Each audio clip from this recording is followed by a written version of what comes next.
এখন আমি আছি আমার গ্রামের বাড়ি, যা নওগাঁ জেলার ফতেপুর থেকে একটু ভিতরে মঙ্গলপুর গ্রামে।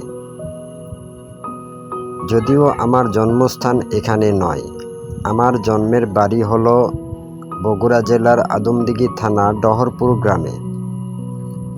এখানে হলো আমার নানা নানির বাড়ি, আর এখানেই আমি নতুন করে বাড়ি করেছি, তাই এখন এখানেই থাকি।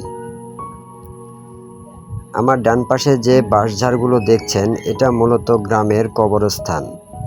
এখানকার গ্রামের কেউ মারা গেলে মূলত এখানেই তাকে দাফন করা হয়, এবং আমার নানা এবং নানির কবরও এই জায়গাতেই আছে। যাই হোক, এখন বাড়িতে চলে আসলাম। ঈদের আরও একদিন বাকি, তার আগেই শুরু হয়ে গেছে খাবার আয়োজন। বাড়িতে ছিল চীনা হাঁস, তারই একটা জবাই করে দিলাম। এটা হলো আমার মেয়ে, ওর নাম নাফিসা ইসলাম আরফা। আর লাল পোশাক পরা বড় মেয়েটা হলো পাশের বাড়ির। বাড়িতে আমার মেয়ে ওর দাদির সাথে থাকে, আর আমরা থাকি ঢাকাতে। তাই অনেকদিন পর বাবা মাকে কাছে পেয়ে ও অনেক খুশি। আমি কোথাও যেতে চাইলে যেতেই দিচ্ছিল না।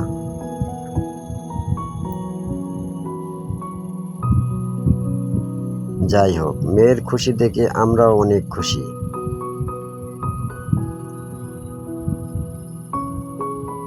তবে আমি এখন যাব নওগাঁতে, কিছু কেনাকাটা বাকি আছে, সেটাই করতে যাব।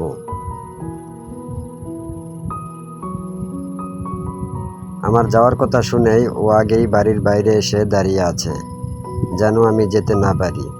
তবে তারপরও ওর চোখকে ফাঁকি দিয়ে বেরিয়ে পড়লাম নওগাঁর উদ্দেশ্যে। এটা হলো আমার বাড়ি থেকে পাশে আমার বাড়িতে যাওয়ার রাস্তা। এখান থেকেই ভ্যানে উঠলাম ফতেপুর যাওয়ার জন্য, আর ফতেপুর থেকেই যাব নওগাঁ শহরে।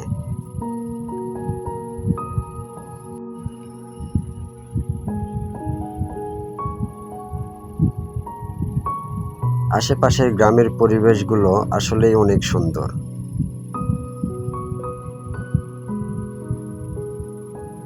এখানে যে গেটটা দেখতে পাচ্ছেন, এটা মূলত ঈদের নামাজ পড়ার জন্য তৈরি করা হয়েছে।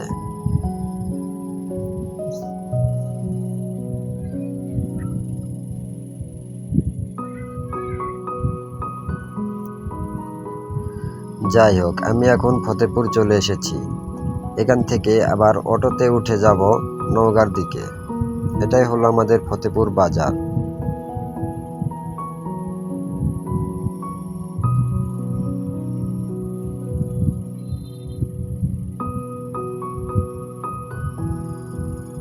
এখান থেকে সামনের যে বামের মোড়টা দেখছেন, এই মোড় দিয়ে ভিতরে ঢুকলেই ফতেপুর স্কুল অ্যান্ড কলেজ দেখতে পাবেন।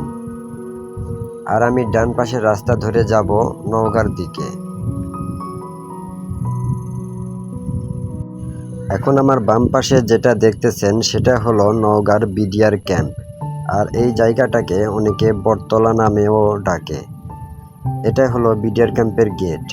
সামনে আরও একটা গেট দেখতে পাবেন। আর আমার ডান পাশে বয়ে চলেছে নওগাঁর বড় নদী। যদি কেউ এই নদীর নাম জানেন তাহলে কমেন্টে জানিয়ে দিবেন। এটা হলো দ্বিতীয় গেট।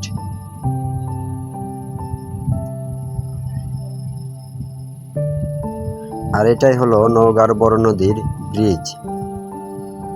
এই ব্রিজ আগে ছিল না, এটা করার পর এখন ব্রিজের ওপারে উকিলপাড়া সহ আরও কয়েকটা শহরে যাওয়া আসা অনেক সহজ হয়ে গেছে। আর এখন আমি চলে এসেছি নওগাঁর তাজের মোড়ের একটু আগে মন্দিরের মোড়ে। ওখান থেকে নেমে একটু হেঁটে সামনে আসতেই এই যে দেখতে পাচ্ছেন এখন তাজের মোড়। সামনেরটা হলো তাজ সিনেমা হল। সিনেমা হলের সামনেই অনেক বড় একটা ব্যানার বা পোস্টার লাগানো আছে। এখন আমি আছি নওগাঁ ব্রিজের উপরে। নদীতে পানি অনেকটাই কম। এই নদী বর্ষার সময় ভরে ওঠে, তখন দেখতে অনেকটাই সুন্দর লাগে। নদীর ওই পাশটা যদি আমি একটু দেখানোর চেষ্টা করি, এই যে দেখুন, এটা হলো নদীর ওই পাশ। যাই হোক, ব্রিজ পার হয়ে এখন আমি চলে এসেছি নওগাঁ কাপড়পট্টি। এখানে কিছু কেনাকাটা করব, তারপর আবার ফিরে যাব বাড়িতে।